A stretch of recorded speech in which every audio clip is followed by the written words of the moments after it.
further ado, I know you're all excited. I have two very brilliant speakers here with me. All of you are very familiar to both of them, but I'll just take quickly the liberty of introducing them formally. Both Prikshit and Shilpa ma'am are the leading life and career coaches in our country. Both of them need no further introduction because you have attended so many webinars. Of course, Prikshit sir is professionally trained from Harvard University and has over 20 years of experience in the career coaching space. When we talk about Shilpa ma'am, she has over 20 years of experience in recruiting and number of sectors. And that's why we have the two of them here with us today. And of course, I am Abhishek, I'm here as well. And we'll be talking about something which is very important to all the class 12 students in particular, the parents and all the educators as well. Now, I would be just repeating myself when I say this. This has been a difficult year. The next year doesn't seem to get any better. I mean, I'm crossing my fingers when I'm saying this, that things get better. But of course, we have to be wise and understand what are the changes that needs to be done. Class 12s are all worried about deciding how do we choose the right colleges? How do we get to the right colleges? What are the important factors? And that's not just the only thing. We also worry about the scholarships. Again, because it's been a difficult year, the fundings have been affected in a major way. That's a very honest truth. So scholarships have been an important consideration. So we will try and decode the major ways you can select a college and what are the kind of scholarships you can look forward to. Prikshit sir. Thank you. Thank you, Abhishek. I see a lot of friends here with us. I saw Krishan and David from Dubai. Excuse me. Very good evening to all of you. A lot of good friends here. Okay, so as Abhishek has talked about today, we are going to be talking about university selection and scholarships. Now when we talk about university selection, if you attend this carefully, dear young students, you'll be able to understand what is the criteria by which you can shortlist a university or a college. When you go into the shortlisting, of course, Shilpa, our dear colleague, will take us through the entire selection parameters. Then Abhishek and I will also decode scholarships, what kind of scholarships are available. Now, we'll not go into the nitty-gritty of each and every scholarship because there are so many of them, but we'll kind of give you an idea of broad domains. And of course, it's a great opportunity for us to talk about the Mindler scholarship also. All right. So when we are briefing you about university selection parameters as well as scholarship, we'll also talk about what is so great about Mindler scholarship and how you can avail scholarships worth 25 crores as far as present 12th class is concerned, right? So that's how it looks right now. And a couple of very important areas before I hand it over to right now. Students, few things that you have to look forward to, and few. You have to prepare first your profile. I hope your profile is already prepared. Excuse me, because when you apply to these universities or colleges, when you apply for scholarship, there is a lot of documentation that you need to prepare. All right. So we'll try and see if we have enough time that we can touch upon what kind of official documentation that you need to prepare before you are to apply. Okay? That's one. Second is you also have to factor in which are those universities and what kind of domains. For example, I want a scholarship from a university in sciences, engineering and other domains, or in health sciences, or in commerce and business, or finance, or economics, or psychology, sociology, or other areas. Then I have to first choose what kind of universities I'm looking at. Second is, how do I get into those universities? What is the selection and the eligibility parameters? Okay. Now, when I marked my universities, then the next thread is going to be, I've understood what is the selection parameter, what is the eligibility criteria. Then I'm also going to look at what are the conditions that I have to fulfill in order to avail scholarships or financial aid. All right. If you do all this right now, then that means your target, your goal is set. Now, all you have to do is take the regular steps in order to reach your goal. All right. Great. So I'll request now Shilpa, my dear colleague, to start talking about the university selection parameters. And then, of course, Abhishek and I will come in between to talk about scholarships. Shilpa, over to you, please. Thank you, PD, and thank you, Abhishek, for the introduction. I hope everyone is doing well. It's good to see all of you online, and I'm happy to be able to talk to all of you about a really important part in your scholastic journey now. Going to college can be a very exciting time of life, and it should be a very exciting time of life. Unfortunately, this year, we've also had to contend with having to figure out how we balance that with making the right choice in terms of how do we choose a college. Even though we're in a pandemic situation and there are a lot of things that might change in terms of a mode of learning being maybe more online initially, and then you get into an actual physical space, it's still important to have some certain parameters in mind when you are looking at making a college choice. So it's important for you to think about certain aspects of what is going to be the critical element in making that choice. And you can actually create a real nice checklist for yourself, which will allow you to be able to make that decision. So when we want to be able to look at the first and foremost thing you want to be able to look at is thinking about the course that you want to be able to study and making that shortlist down. Now in class 12, ideally this should be down to 4, max 5 choices, but ideally your top 3 should be where you're looking at. One of these should be merit-based. One of these should ideally be an entrance exam-based option, if not 2. And one of these should be something that you can either look at as another backup plan to this that might be open from all streams. So the importance of having the right course or program that's there that takes into account your elements of your class 12 marks, which is your merit-based course, or an entrance exam-based course, which will not really look at your class 12 marks, but will have like just a basic criteria that you have to have in order to give that hedges your risk. And the third type of admission, of course, that's available to you is your profile-based admission, which is where so many different other elements come into the choice that you are making, which is your marks, an interview, or maybe an entrance exam, but also your extracurricular, your co-curricular, your your writing, the interview process that takes place, maybe a group discussion, and just makes it so much more of a richer process where you may not do so well in a certain sphere like your grade 12, but your academics are still being looked at, but you have an opportunity of still being able to show who you are in so many different ways. So liberal arts courses, even some courses in management, certain colleges and universities will also look at profile for your admission. So choosing the right course becomes an important thing. And now it's important for you to bring that shortlist down so that you are getting the most out of this, right? You also then want to be able to look. Shilpa, sorry to interrupt. If I could just share another viewpoint on step number 1, please. Is that possible? Absolutely, absolutely, please. Add just a couple of things, Shilpa. Now, Shilpa has already talked about what are the various ways you should be choosing your right program, okay? I'd just like to add, so for example, say I want to look at, I want to do, say, law after 12th, okay? So for example, I'm a science student, all right? And someone asked me, I'm a science student, should I be looking at a BSc LLB or a BA LLB, all right? Or I'm a commerce student. Can I do a BA LLB, a BCom LLB, or a BBA LLB? Now, what is the difference? A BCom LLB, BA LLB, BBA LLB, and so on. So what Shilpa is trying to say is, I need to know the difference between BCom, BA, and BBA LLB. All right, next. I do a BCom honors in a specialized area, or I do simple BCom, right? Now, universities will have these programs. Should you do BA economics or a BSc economics? Now you are like, hold on. What is the difference between BA economics and a BSc economics? Like you've got BSc in psychology or a BA psychology. So what Shilpa is trying to say is you need to understand how each university names this program, how their program is different. So you not only have to look at a program, you have to enter into and see the entire curriculum. What are you going to be taught? Next is simply I'm doing a BSc in computer science. How is it different from a BTech in computer science? Then computer science also, what kind of specialization? Shilpa also, when Shilpa was talking about liberal arts, major minor combination, which majors to pick up? All right. Now there are defined majors. Then you make your own major. Then certain colleges which will ask you don't declare your major.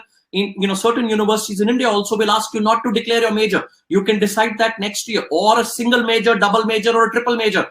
Dear students, please listen to Shilpa very carefully. What she's trying to say is choosing the right program and understanding the differentiation and the terminology. It's going to be very important for you. Shilpa, over to you. Thank you so much. No, thank you for adding that. I think that's a great point that you've added there. Looking at the curriculum and the syllabus is actually a really critical part of this process, and absolutely right. You should be looking at curriculum and syllabus because that will tell you what you will study. It will help you differentiate the course that you feel is the most up to date, is the one that's giving you what you need in order for you to be able to take your long-term plans or dreams, or maybe is the most broad-based enough to allow you to study multiple things so that you may not have made a final decision yet. And you can still go ahead and choose something. I will, however, say that in courses like management or in courses like law, try not to choose a specialization area prior to taking the course, because the course will actually give you a wide base of study of the entire subject before you have to be able to choose an area that you're specializing in. And how do you choose that? From getting that exposure in the academic material before you make that choice. So don't make an automatic decision saying, I'm going to do only corporate law, or I will do only HR or only marketing. Make that decision after you had exposure within the course material, right? So that's an important element that you will also need to be able to look at. So I'll move forward, and there's a question that's popped up about whether internships are critical and whether they're important. I'll talk about that in a bit. If you have had internships, it will help you. If you have not had any internships, you can even still look at an online internship that will still allow you to be able to have some exposure.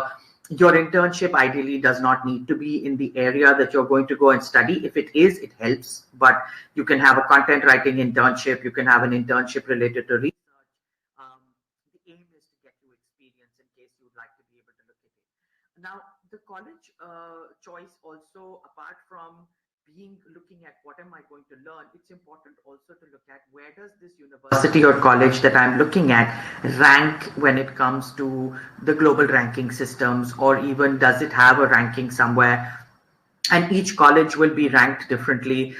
Certain courses will be better at certain places. And so when you're looking at the global rankings and the recognition rankings, also please very carefully look at what is the criteria that has been used to rank that particular university. So for example, you could have a thought in your mind saying, I will go only to Harvard, right? Or I will go only to Oxford. But think about what course you're applying to there. Harvard or Oxford, say for example, Harvard's known for law or for medicine.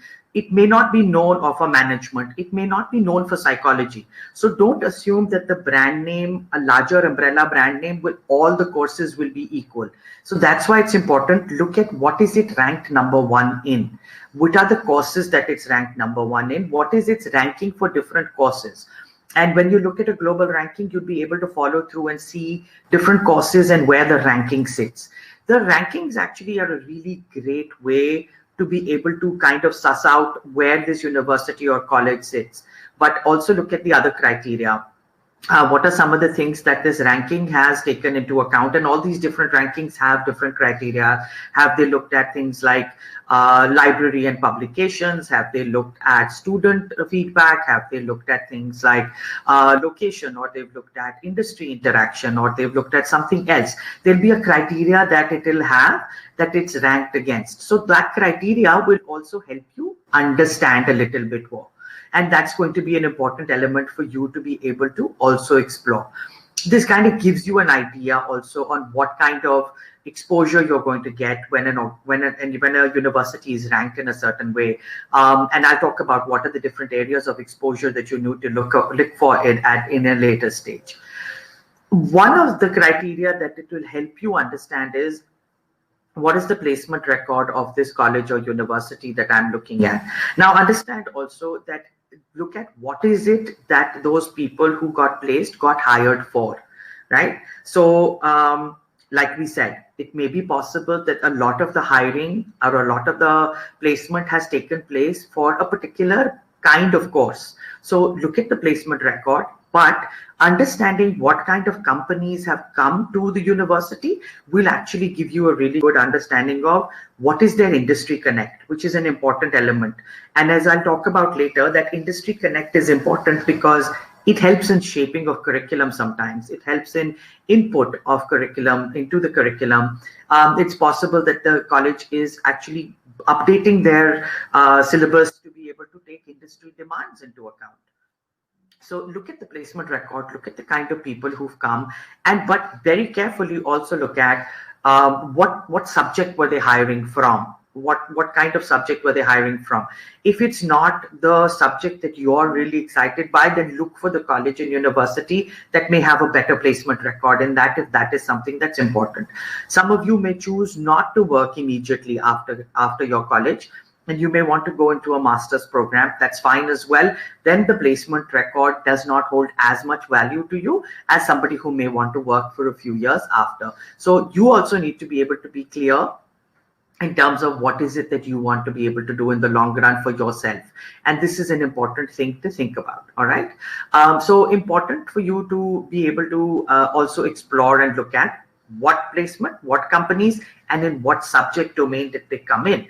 And that's going to help you as well. One of the most critical elements in being able to choose your college or university is actually your faculty and alumni network. And you know, these two areas actually get disregarded a lot when it comes to our college choices.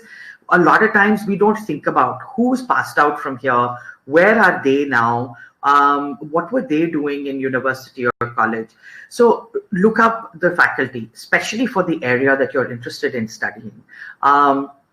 Check out the alumni that are there on LinkedIn or on other business networking sites, or even the alumni listed on the college website. LinkedIn is a great tool to be able to reach out to the alumni network, especially the people who have just graduated or passed out from that college a few years ago. So up to 4 years pass outs will be very, very open to talking to you about the university that you're applying to or the college that you're applying to. They'll help you with input. Most of them are going to be fairly open to you reaching out to them on a private message on LinkedIn or a mail on LinkedIn, requesting an input on what was the college experience like for them, what did they learn, what are some of the things that you should be thinking about, what kind of exposure they got, how much it helped them, and you'll be able to get a perspective there. However, keep in mind this will also be an opinion, so you need to be able to look at that. And you need to be able to see that. Am I still audible, or I seem? Ma'am, you're audible, ma'am. Okay, great. Thanks. Because I'm seeing messages on. Ma'am, we are asking them to refresh, but you are completely audible. Okay. Clearly. Great. All right. I'm going back and forth between the slides and the chat to be able to ensure, but actually I'm carrying on talking and nobody's hearing me. So reach out to the alumni, look up the faculty, look up what they do, where have they studied, what are the kind of things they do, how involved are they in industry? Are they doing? A lot of them will have had industry experience or will be currently involved with industry in some way. So see what that involvement is like. Look at the backgrounds that they have. All universities and colleges now put up a little biography or a little bio of their faculty, so you can actually see where has this person learned from, where have they worked, what kind of work have they done, and that will also influence a great deal of how they teach. Some of them will have, depending on the culture of the university, very quirky profiles where they'll talk about what they like to do outside of college, outside of work hours. And you'll be able to see a picture, you'll be able to relate to them, but look them up, see if they've published any papers, read the papers that they've published, how much input or how exciting is it seeming for you in the areas of research that they're doing in. So all of those will actually also help clue you in as to how up to date they are. The aim for us is to be able to ensure that we are getting the best possible elements that when it comes to the exposure that we'll get, right? Because, college is not just about the academic exposure. It is about an exposure to a lot of different areas as well. Again, where is the campus located? Now, these tend to be like housekeeping things, but it's important. Where is the campus located, and where do you feel comfortable being? Is it near a big city? Are you going to have facilities nearby? Is it far away from places? How much will that impact the amount of exposure you get? If you're in a very remote location, are people from industry still going to come as much as they would if you were closer to a larger city? Is what kind of housing is there available? What kind of hostels? Are there PGs nearby where you can get, if you don't have on-campus housing, are there PGs nearby where you can get place to stay? And also, what kind of city is it that you're going into? What kind of facilities are available in that city? It's important to know things like, are there good medical facilities? Are there places? So a lot of cities tend to be like, with a lot of educational institutions, tend to be college cities. So lots of fun things to do. And are there going to be fun things for you to do after college? Are you going to be able to go for hikes and treks and go hang out somewhere in a coffee shop with your friends? Are you going to be able to go somewhere where you can go out to eat? Are you going to be able to get nice food? These things make a difference, because when we speak about going to college, it's about starting a relationship. So it's important to be able to build that, to know I'm going to be calling this place home for the next 3 years or 4 years, depending on the course that you pick.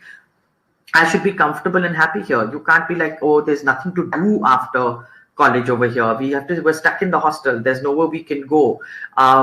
Check out things like safety, check out things like medical facilities, how much more stuff you can do there. All of these things actually end up making a very big difference to your college experience as well, right? And of course, a major element that comes into the picture is how much is it going to cost, all right? So when you create, say, like an Excel sheet for yourself, you can have these heads.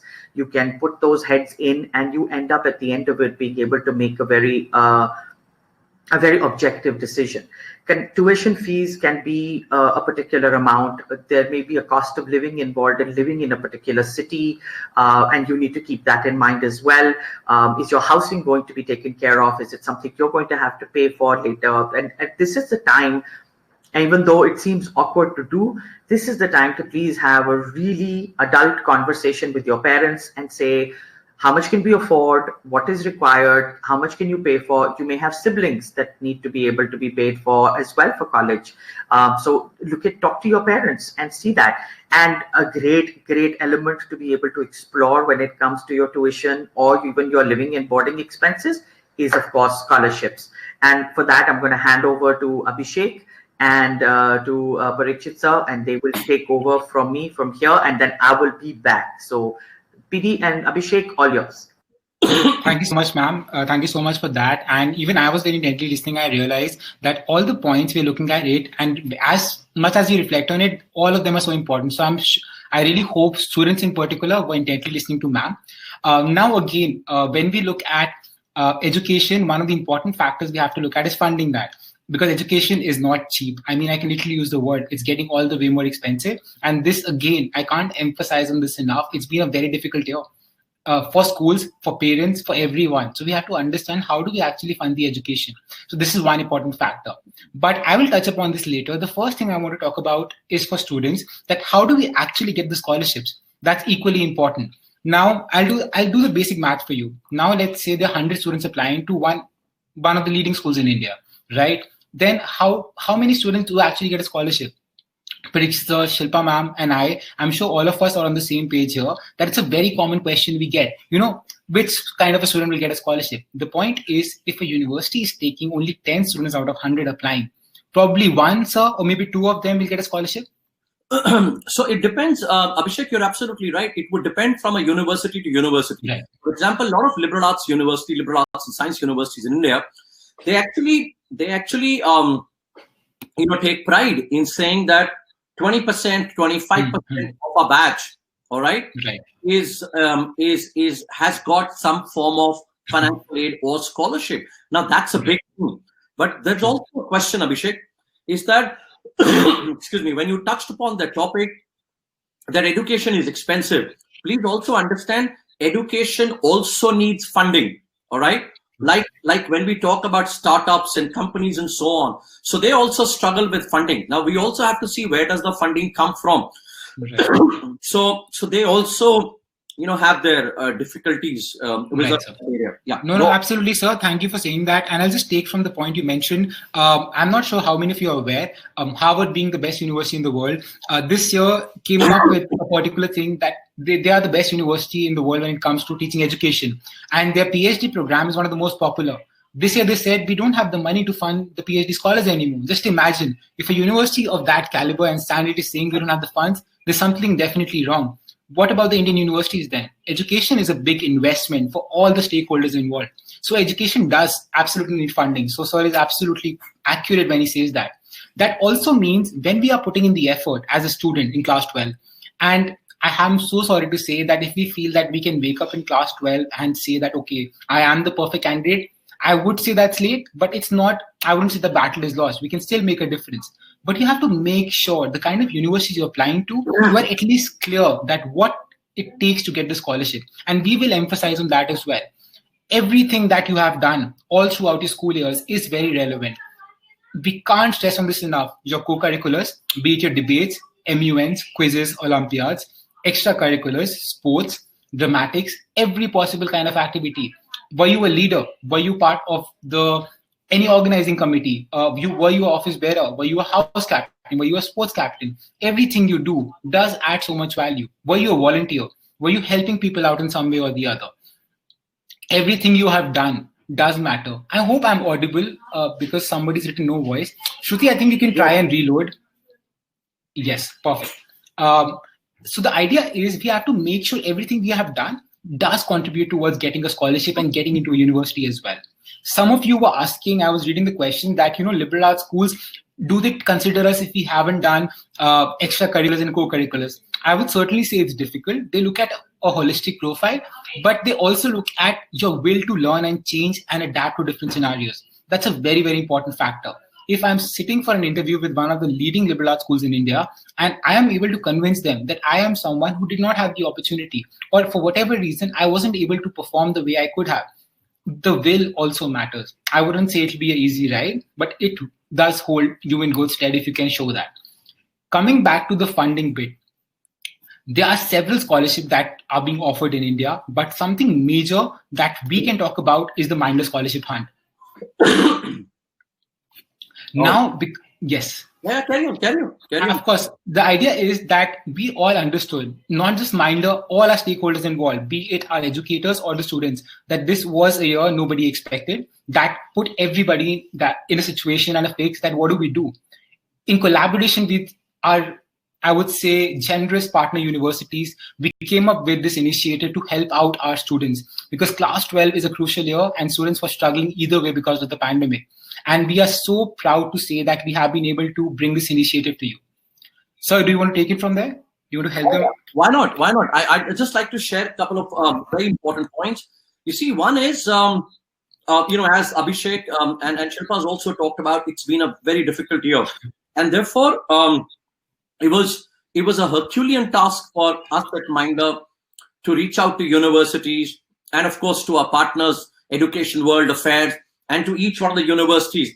I'm sorry, I'm not going to be able to name all the universities, but you can see the kind of universities which have come forward and said, excuse me, we want to partner and help students and parents go through, help them go through a difficult year.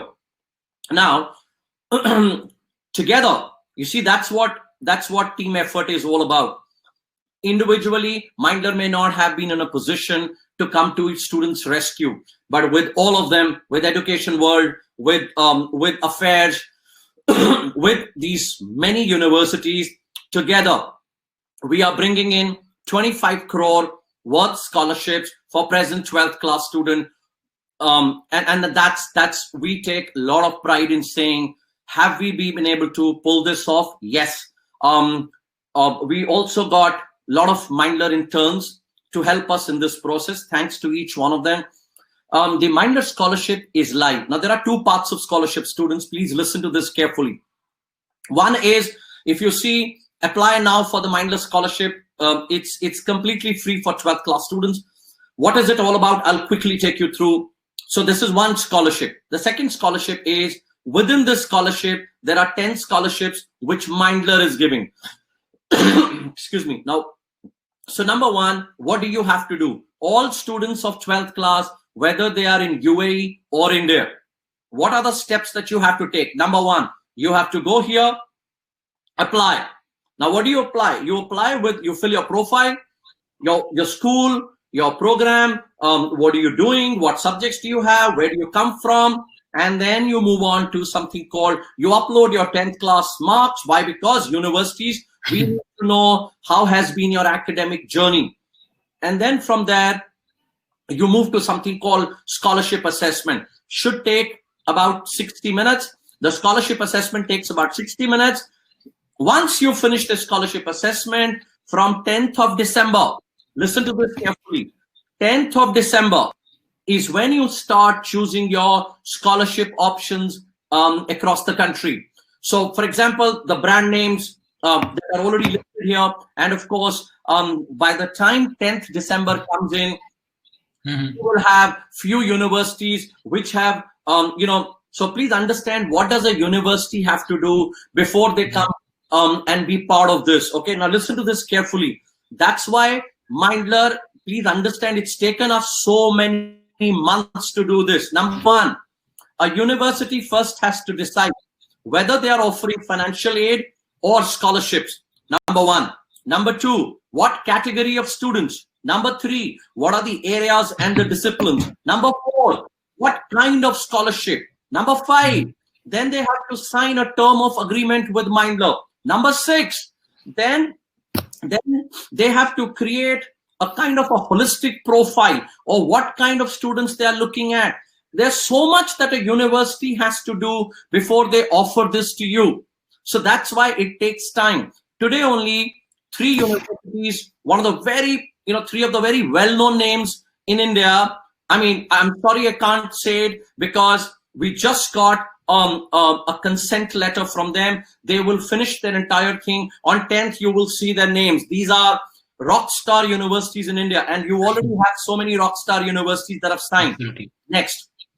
Next is, so all a student has to do is, these are the domains where universities are offering these scholarships: engineering, media and communication, economics, social sciences, liberal education, food and agriculture, life sciences, data sciences, management, design, law and public policy, and so on. So any one of you who's wanting to make a career in any of these domains and more, you can apply to this scholarship offer. That's one. Second is, on top of this, along with this, Mindler is also offering 10 students. There is a jury members. There are about 7-8 jury members, well-known educationists, who will be looking at few students and then saying, these are the 10 students. Now, the offer for those 10 students will be whatever is the choice of your university, whether it's an IIT or an IIM or NEET,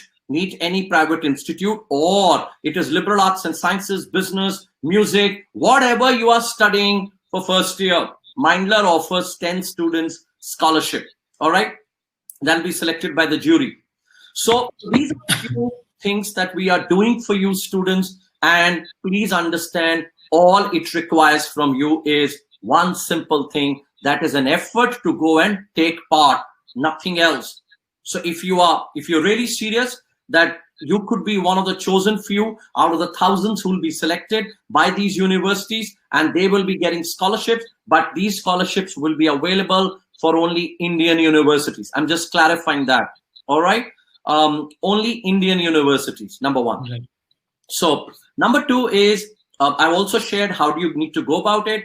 You need to know how to apply, and it's a simple system. So before you go for it, it will take about 60 minutes of your assessment and about 15-20 minutes for your profile, and then choosing your college and selecting your scholarship, and then just waiting for the result. The result will be declared, I think, in the 1st or 2nd week of January, and then we'll be more than happy that thousands of students have been able to get scholarship and financial aid thanks to our university partners.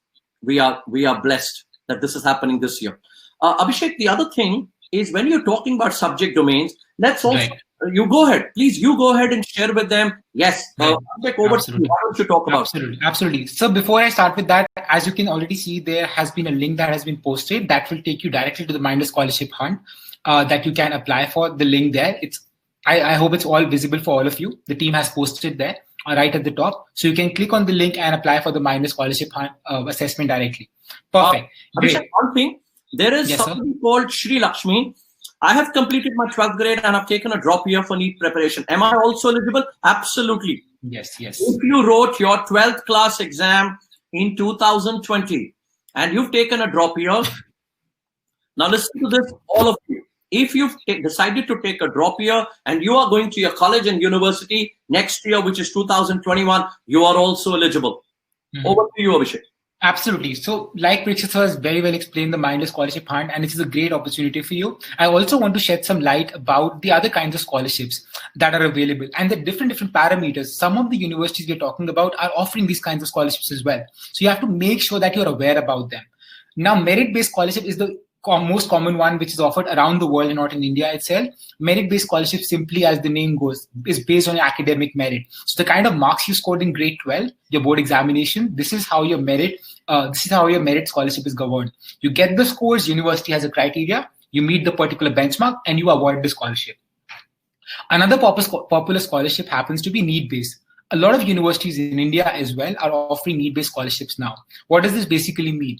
They try and assess that, okay, this is a particular thing that these universities are very particular. If a kid or a student is brilliant, they shouldn't miss out on a scholarship because of financial constraints.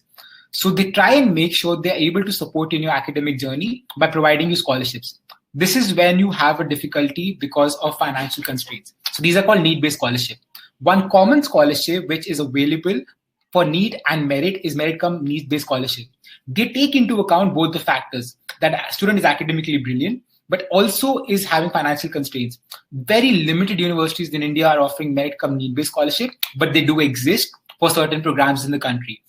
Talent-based. Now, I have combined all the major heads into talent-based. It can be, for example, when we look at something in Delhi University, they have extracurricular scholarships. People have excelled in debates, dramatics, sports as well. That's a very different category. So if you feel that you have participated, you have learned to dance form and done brilliant at that, these are the kind of scholarships universities are looking at and offering as well. And these are major scholarship students. I would say a majority of universities are actually exploring these kind of scholarships because they understand that you are a student who is someone who has learned things beyond the classroom as well, and they appreciate that.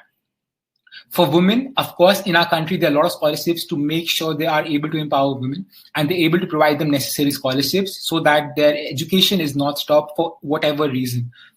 Overseas education as well, some universities, I would say they run in the sense that you get into those universities, you perform well, they provide you scholarship for exchange programs as well. So you're able to spend a semester abroad at a partner university, which is fully funded, which I would believe is a great opportunity.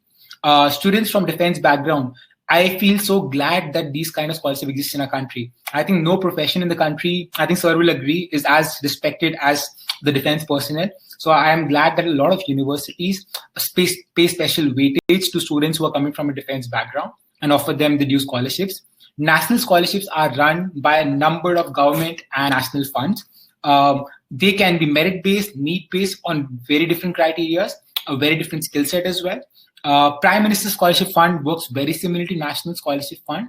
But the idea about Prime Minister's Fund is it keeps varying depending on the year and the kind of needs that keep emerging. So you can look after that as well.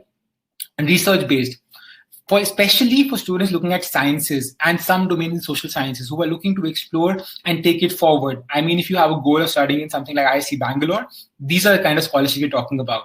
And of course, some of our partner universities are also looking after that. Academic excellence, I don't think so. I need to repeat that. And special ability, of course, we know there are some students who are gifted and they need special kind of attention and help as well. So a lot of universities do give consideration to them as well. And of course, there are 100 other categories, but these are the major ones. Now, without taking further time, I would like to invite Shilpa ma'am again. Abhishek, yes, please. That, a lot of students have this query. Is the Mindler scholarship only looking at academics or profile-based students? No. These universities who are participating with us, They are looking at, so whether you are academically inclined, or you got a strong profile, or you've done well in the assessment, all right? You could be anyone. So you could have a very strong academic profile. You could have maybe a basic academic profile, but very strong profile. You could have an average somewhere, but you've done very well in the assessment. So I'm just saying, don't worry about, you know what the problem with students is, there are so many times you assume, I'm not going to get it. You know, why should I even waste my effort? I'm not going to get it. Please understand, dear students, one thing in life. If you've decided you're not going to get it, it's over. It's over. Oh, I'm not that good enough. No one is going to come to your rescue to tell you that you're good enough. So first of all, my request to all young students is start believing in your ability. If you don't think you have the ability, then you better do something to create that ability. So instead of, a lot of students, the other day someone wrote to me, Prikshit, you talked about so many scholarships are available. I don't think so. I have anything great about, in me. Wow, God bless you. So why are you ejecting or rejecting yourself without even making an effort? So my request is, please make an effort. Only when you make an effort, when you've done some sort of action, only then you can wait for the output. If you haven't tried, sorry, it's a given that we are out. So yeah, and we'll keep answering your questions. Over to you, Shilpa. Thank you. Thank you, PD. I hope I'm still audible to everybody. Yes. All right, lovely. Thanks. So, like we talked about, the element that tuition is an important aspect, and therefore scholarships become a critical element here. The other aspect you do also need to look at when you are doing your college hunt is to be able to look at what is their eligibility and selection criteria. So please be clear that when you are making your college list right now and the course list right now, definitely look very clearly on what is the criteria that they have when it comes to subjects, when it comes to the requirements that they have. They may be looking for grade sheets or transcripts from certain classes, 9th through 12th scores. They may be wanting you to upload certain information as well regarding your co-curricular and extracurricular activity. What is it? Do they need you to write an essay or a statement of purpose? All of these things are going to be important for you to do. So make sure you go through that as well. Is there going to be an interview? Which means, am I going to have to make sure that I practice for an interview? How do I prepare for that? Do I ensure that I've spent time reading the newspaper and knowing about what's happening in the world so I'm able to answer the questions? Elements that are practical elements that you need to also be ready for. If there is an entrance exam, what are the different elements of that entrance exam and how do I need to prepare for it? Do I need to start? And you should be in class 12 right now, definitely preparing for your entrances. If you are, I'm seeing some students who are on here in class 11, please start your preparation. You can start now. The better prepared you are, the easier it becomes for you. So important for you to look at those aspects as well. What is the eligibility criteria? Are there certain subjects required that may actually keep or remove or add courses to what you can apply to? And what is the selection criteria? Entrance exam, essay, all of those elements there. Look at, for sure, what is the student profile there right now. And when you go through a college website, or you are reaching out to the alumni, or you are reaching out to students who currently study there, a lot of colleges also have Facebook pages or groups that you can possibly ask people and connect with people on. Look at what kind of group of people come. Where do they all come from? Are you getting a diversity of people? Are you getting a wide variety of people you'll get to interact with? Because it's very important that you see that you also get that exposure to different types of people, different thought processes, different ideas. And in college, that is the critical element. So you see, the thing about college is it's not just the academics. It's the larger amount of learning that you will do when you are interacting with people. College doesn't teach you a subject. That is one part of college at which you learn a subject at a higher level. But what college teaches you more than anything is it teaches you life. It teaches you how to be an adult. It teaches you sometimes to be able to handle things on your own for the first time. It teaches you how to navigate difficult situations. It teaches you how to manage your own time. It teaches you how to learn from people. It teaches you to interact with people with diverse thought processes.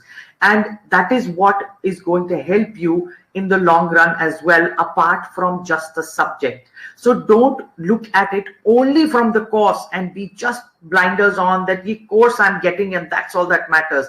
Also see what are the other opportunities of learning that you will get, which will be from things like looking at the diversity of the population, looking at what kind of industry interaction they have. Do they have partnerships with industry? Do they do collaborations? Are there internship opportunities? Do members of industry come and interact regularly with students?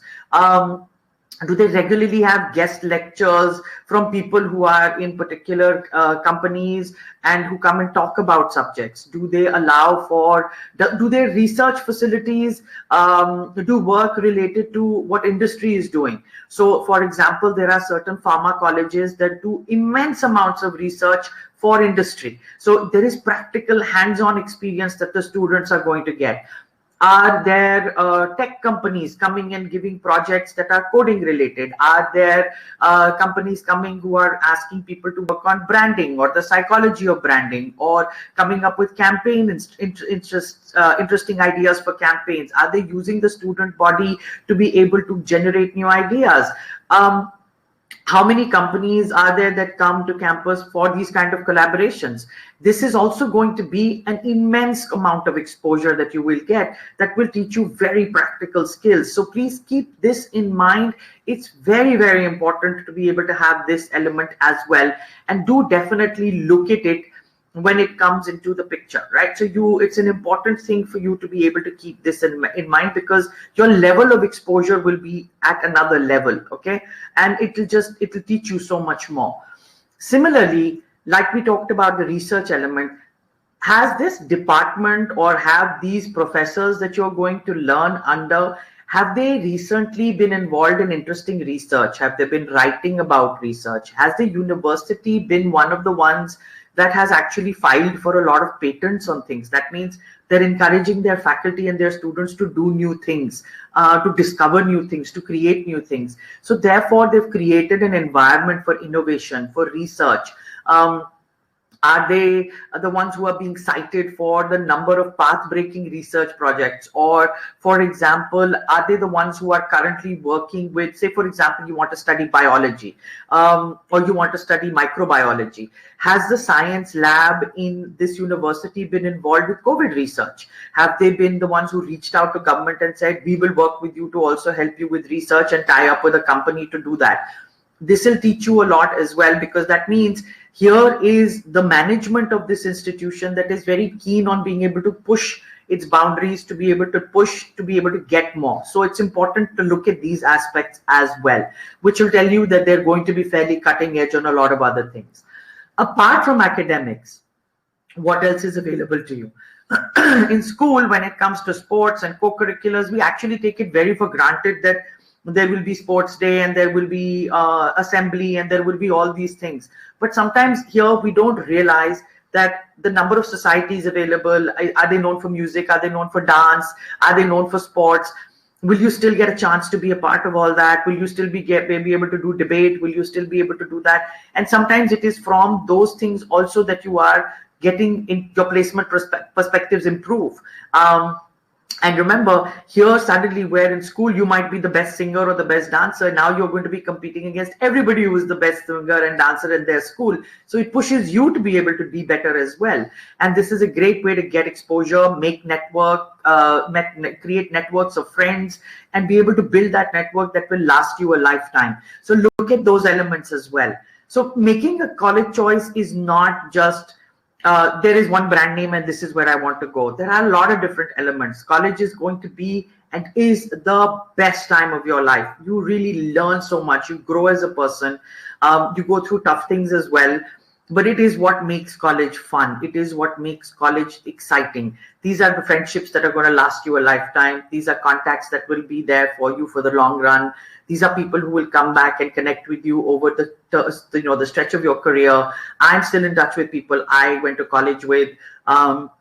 And you forge those relationships, because for the next 3 to 4 years, this will be the place where you will be spending a lot of your time. So don't just look at it from one perspective, but look at it from the much wider lens that we've given you of your larger exposure. Here is what you need to be able to keep in mind for a much larger exposure, because life is not just about the academics. It's about all the other things you'll also get to do, which will make you more employable in the workplace, which will make it better for somebody like me in HR to look at you and say, wow, you took part in so many different things, you were involved, which tells me you were good at time management, you were good at multitasking. So think about your college and how much exposure you are going to get. And with that, I am complete with what I wanted to say. Prikshit and Abhishek, anything you'd like to add? Yeah, I'd like to add something to all the students, please. So how do we handle any problem in life? All right. Any problem, any unprecedented situation, any situation for which we are not prepared. How do we handle it? One is to run away. Second is to hide. Third is to face it. Fourth is not only prepare for it and say, it's okay. I've taken a hit. I've taken a bad hit, but I'm going to bounce back. Right? Now let's look at all those situations. What is, and I keep reminding students, young students, what is outside your control? This entire situation is outside your control. Board exams will happen on time, not happen on time, outside your control. Entrance exams will happen in January, February, March, April, May. You don't know, out of your control. Okay, there are a lot of things. How will they happen? Will they happen online, offline? How will we do it? All right, will you be protected? I don't know. But when I say all this is out of control, so one attitude is, yeah, listen, it's all out of our control. Why prepare? Sleep, do binge social, let's watch, let's do social media binging, let's do this. You know what? Suddenly this will happen, that will happen. Nothing will happen.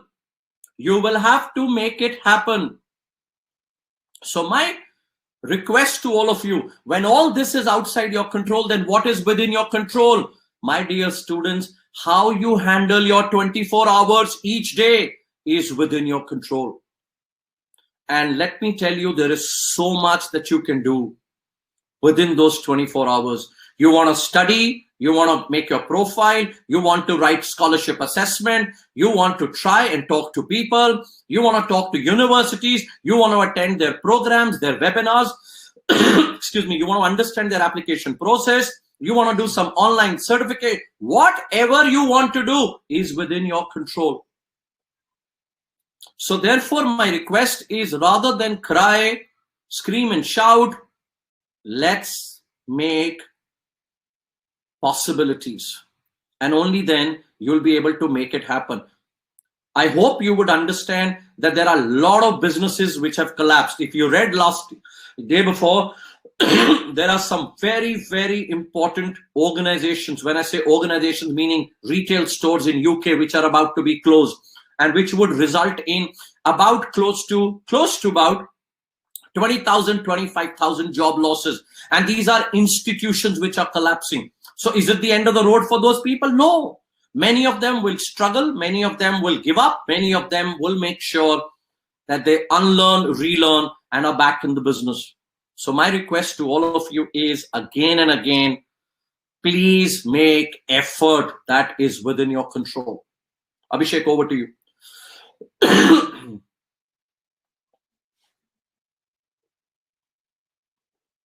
You're on mute, Abhishek, you're on mute. No, not audible yet. What happened? No, not yet. We can't hear him? Yeah, I'm not able to hear him. Okay, he's going to have to rejoin. Just give us a couple of seconds.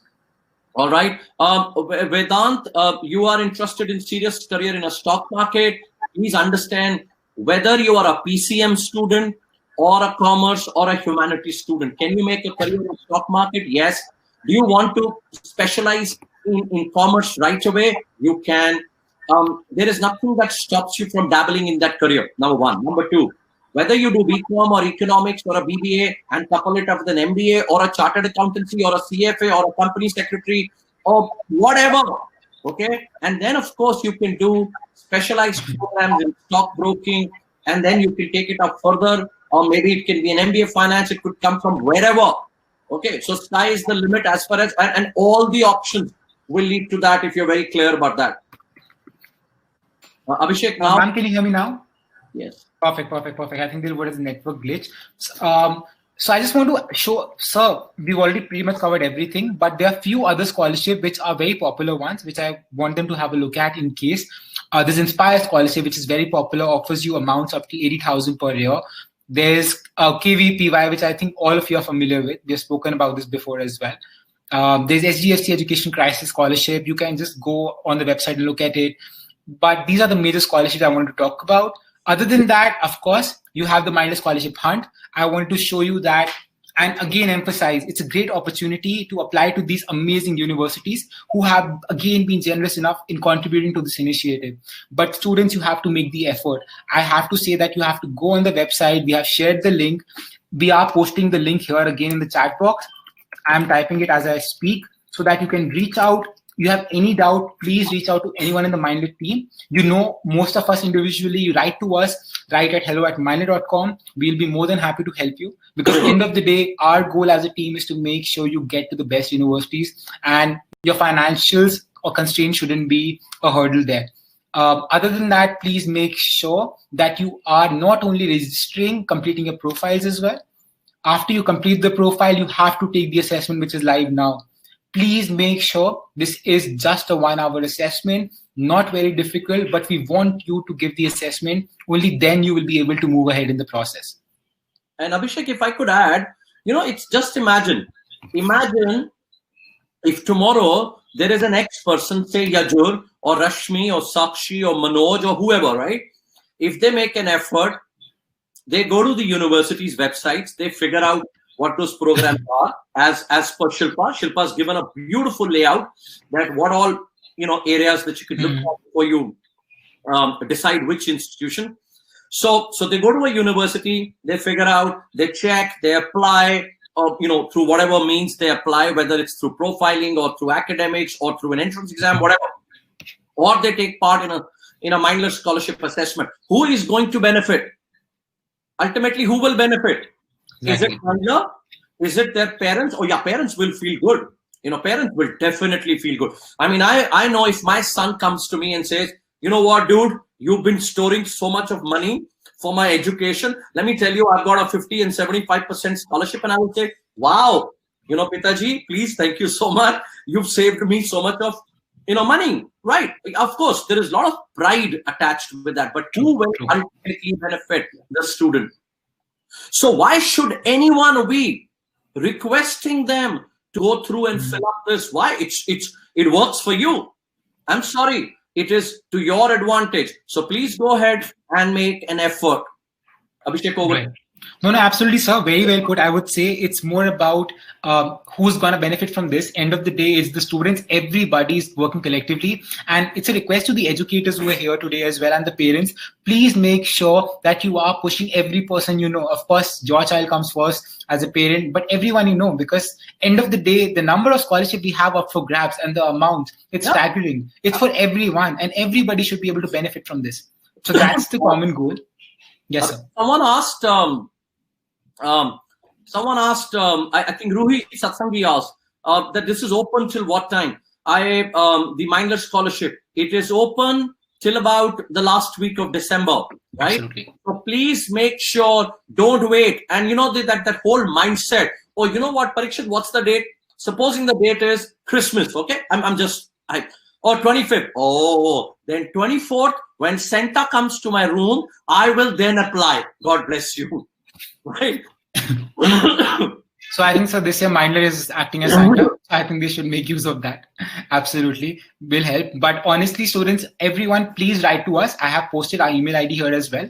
And please make sure you have any doubts in filling up your profiles. Please reach out to us. We are all the more happy to help you. So don't hesitate on that aspect. Of course, other than scholarship as well, for any other queries, please keep writing to us. I know you have a lot of questions. I also want to just close on the note. A lot of you were speaking about, so I think we have a lot of 10 and 11, so class 10 and 11 students as well. Okay. You need help in profile building. I'm so glad to hear that you're considering. We will be helping you in the journey there as well. So make sure you're writing to us. Right. But thank you so much, Prikshit and Shilpa ma'am. Like everyone's saying, it was a brilliant session. And I'm sure you were able to take away something from this. And please make sure you apply to the Mindler Scholarship Fund. Thank you so much. Absolutely. Thank you very much, everybody. All the best. Thank you. Thank you, sir. Thank you, ma'am. Thank you so much, Shilpa. Thank you. Thank you, Abhishek. Thank you, everyone at Team Mindler. And thank you, students. And of course, David, Kishan, Ruhi, and all our friends who've been here, educators. Thank you so much. And if at any point of time you need any help, please reach out to us. We'll be more than happy to share this so that more students could benefit. Thank you. Bye-bye. Thank you.